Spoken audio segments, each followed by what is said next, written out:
Good morning everyone. My name is Devashish. तो देखते हैं हम लोग कि आज फिर से एक एनटीपीसी का बहुत ही शानदार और जानदार टॉपिक लेकर आए हैं।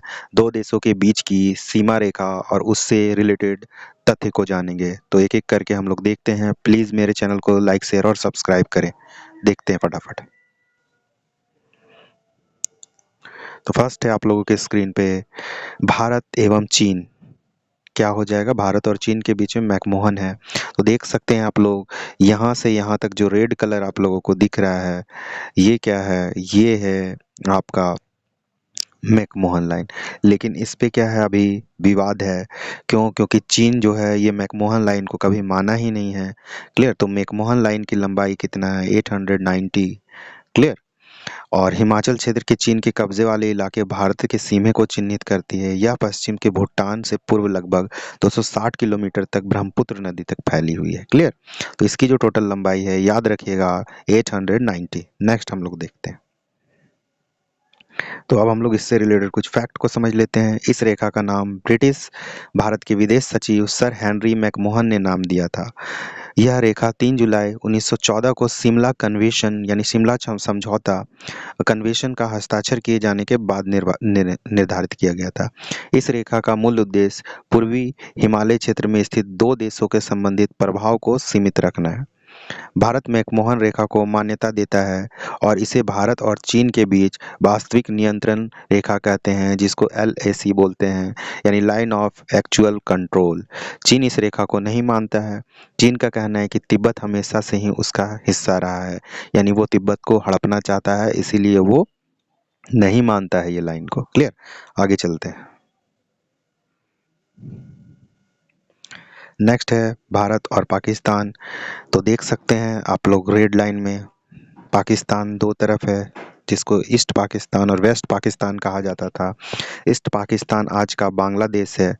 क्लियर? तो उस समय जो दोनों का बाउंड्री मिलाकर कितना था? 3,323 किलोमीटर। और ये कब बना था? 17 अगस्त 1947 को। इसके बाद भारत के विभाजन के बाद सर रेडक्लिफ इसका निर्माण किए थे। और याद रखिएगा, जहाँ जहाँ पे पुलिस लाइन था, देखिए यहाँ पे पॉइंट बना रहे हैं, ये पुलिस लाइन को ही पकड़कर एक लाइन खींच दिया गया था, जिसको बोला जाता है रेड क्लिफ रेखा। क्लियर? तो इससे जुड़े तथ्य को जानते हैं। तो रेड क्लिफ रेखा से जुड़े कुछ खास बातें। क्लियर? भारत के विभाजन के बाद 17 अगस्त 1947 को रेड क्लिफ रेखा लागू किया गया। इस रेखा का नाम सिरिल रेडक्लिफ के नाम पे रखा गया। सर सिरिल रेडक्लिफ दो सीमा आयोग के संयुक्त अध्यक्ष थे। उन्होंने 88 मिलियन लोगों को 1,75,000 वर्ग मील तथा 4,50,000 वर्ग किलोमीटर क्षेत्रों को समान रूप से बांटने का काम किया। रेड क्लिफ रेखा का पश्चिमी हिस्सा भारत पाकिस्तान सीमा है, जबकि पूर्वी हिस्सा भारत बांग्लादेश सीमा है।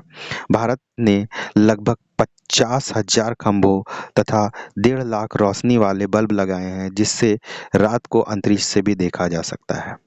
नेक्स्ट हम लोग देखते हैं। नेक्स्ट है 24वीं अक्षांश रेखा, पाकिस्तान के बीच कच्छ के पास है।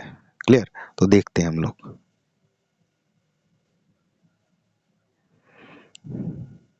तो ये कहाँ पे लगा हुआ है? पाक अधिकृत कश्मीर। क्लियर?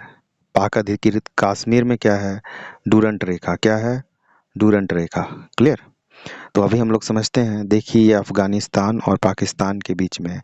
इसकी लंबाई टोटल है 2,640 किलोमीटर है। ये करीब 1,640 मील की लंबाई है, अगर मील में बात किया जाए। नेक्स्ट देखते हैं हम लोग डूरंट रेखा से रिलेटेड खास बातें।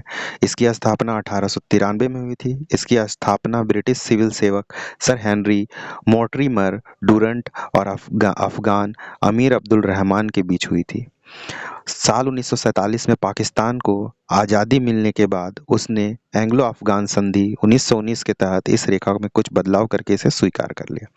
हाल में ही तालिबान ने कहा कि अफगान लोग पाकिस्तान द्वारा डूरंट रेखा पर बनाई गई बाड़ का विरोध करते हैं। नेक्स्ट हम लोग देखते हैं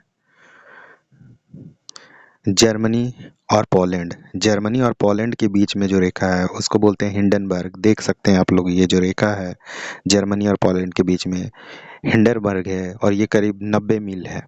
क्लियर? नेक्स्ट हम लोग देखते हैं। तो हिंडनबर्ग से रिलेटेड कुछ खास बातें। तो इस लाइन की रक्षा के लिए करीब 2 लाख सैनिक से बनी 20 डिवीजन तैनात रहती है। इस लाइन पर मिट्टी की खाइयों के साथ साथ कंक्रीट और स्टील के कुछ किले भी बनाए गए। युद्ध के बाद भी कई सालों तक यह रेखा दिखाई देती रही। 19 सितंबर 1918 को न्यूयॉर्क नेशनल गार्ड सैनिक हिंडनबर्ग ने तोड़ी थी ये रेखा। क्लियर। नेक्स्ट देखते हैं 18वीं 38वीं समांतर रेखा। कोरियाई युद्ध से पहले उत्तर और दक्षिण कोरिया के बीच की सीमा 38वीं, ये देखिए ये बीच वाला मिडिल। क्लियर। लगभग ये जो है 150 मील है। कितना है? 150 मील है। यह पश्चिमी तट पर हान नदी के मुहाने से लेकर पूर्वी तट पर उत्तरी कोरिया शहर के कोसांग से थोड़ा दक्षिण में स्थित है। नेक्स्ट हम लोग देखते हैं जो 38वीं समांतर रेखा के बारे में पढ़ लेते हैं हम लोग कुछ खास बातें। पीडीएफ थोड़ा सा अरेंज होने में प्रॉब्लम हो गया है। तो 38वीं समांतर रेखाएं हम लोग देख लेते हैं किसके किसके बीच में। क्लियर। तो 38वीं समांतर रेखाएं जो थे वो नॉर्थ कोरिया और साउथ कोरिया के बीच में। इससे जुड़े तथ्यों को जान लेते हैं।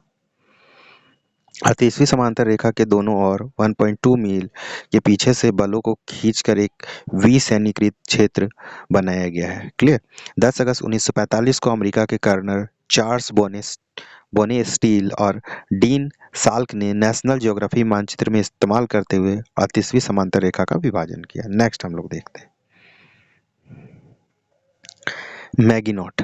तो मैगी कौन खाता है? जर्मन और फ्रांस वाले लोग। क्लियर। तो यहाँ पे ध्यान देना, मैगी नॉट सीज फ्राइड, ये 2 रेखा है। देखिए इधर आप लोगों को दिख रहा हो कलर में और इधर डॉटेड में। क्लियर। तो ये दोनों अलग अलग रेखा है। तो फ्रांस में 1930 के दशक में जर्मनी के खिलाफ आक्रमण को रोकने के लिए किलाबंदी किया था। इसी के लिए मैजी नॉट लाइन बनाया था। और शीघ्र फाइड रेखा जो है, जर्मनी ने अपनी पश्चिमी सीमा इस किलाबंदी का निर्माण किया था। यह फ्रांसीसी मैजी नॉट लाइन की तरह ही है। इसका निर्माण 1930 के दशक में हुआ था। क्लियर। 30 के दशक में। नेक्स्ट देखते हैं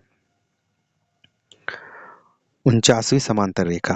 तो ये है अमेरिका और कनाडा के बीच में। 49वीं समांतर रेखा संयुक्त राज्य अमेरिका और कनाडा के बीच की सीमा लगती है। ये हो जाएगा सचेकेवान और मैनीटोबा प्रांतों और अमेरिका के वाशिंगटन डाहियो से ये सटता है। नेक्स्ट देखते हैं हम लोग 49वीं समांतर रेखा से जुड़ी कुछ बातें। तो यह उत्तरी गोलार्ध में स्थित है। यह पृथ्वी के भू मध्य रेखा के 49 उत्तर में है। इसे अमेरिका कन्वेंशन में 1846 में अंगीकृत किया गया था। क्लियर। यह जो है टोटल 2660 फुट का है। क्लियर। नेक्स्ट हम लोग देखते हैं। तो आज के लिए इतना ही। प्लीज़ मेरे चैनल को लाइक शेयर और सब्सक्राइब करें। Thank you for watching my video. इसी तरह का हम बहुत सारा इंपॉर्टेंट जीके लाते रहेंगे। Thank you.